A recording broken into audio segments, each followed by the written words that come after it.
नेवासा नगरपंचायतीच्या उपनगराध्यक्ष पदासाठीची निवडणूक प्रक्रिया यशस्वीरित्या पार पडली। काही दिवसांपूर्वी नेवासा नगरपंचायतीसाठी नगराध्यक्ष व 17 नगरसेवक पदांची निवडणूक प्रक्रिया पार पडली होती।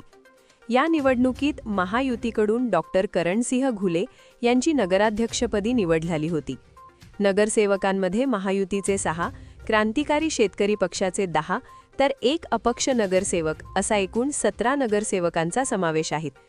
आज दिनांक 14 जानेवारी 2026 रोजी उपनगराध्यक्ष पदासाठी घेण्यात आलेल्या निवडणुकीत सौ शालिनीताई संजय सुखदान यांना एकूण 10 मते मिळाली व त्यांचा 2 मतांनी विजय झाला। याचबरोबर क्रांतिकारी शेतकरी पक्षाकडून राजेंद्र काळे व महायुतीकडून डॉक्टर मनीषा वाघ यांची स्वीकृत नगरसेवक म्हणून निवड करण्यात आली आहे। या निवडीमुळे क्रांतिकारी शेतकरी पक्ष व आम आदमी पार्टीच्या कार्यकर्त्यांमध्ये उत्साहाचे वातावरण निर्माण झाले आहे। विशेष म्हणजे या निवडणुकीमुळे आम आदमी पार्टीचा महाराष्ट्रातील पहिला उपनगराध्यक्ष निवडून आल्याने पक्षाचे राज्यात अधिकृत खाते उघडले गेले असल्याचे चित्र स्पष्ट झाले आहे।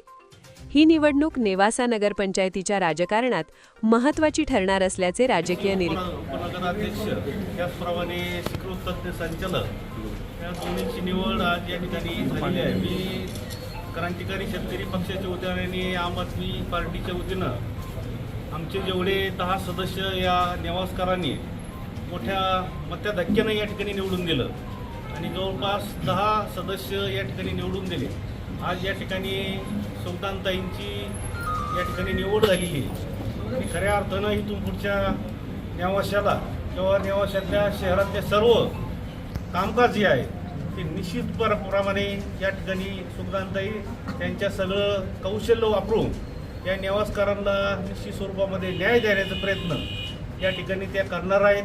त्याचप्रमाणे स्वीकृत तज्ञ संचालक म्हणून राजूभाऊ या ठिकाणी काळे यांची निवड झालेली आहे।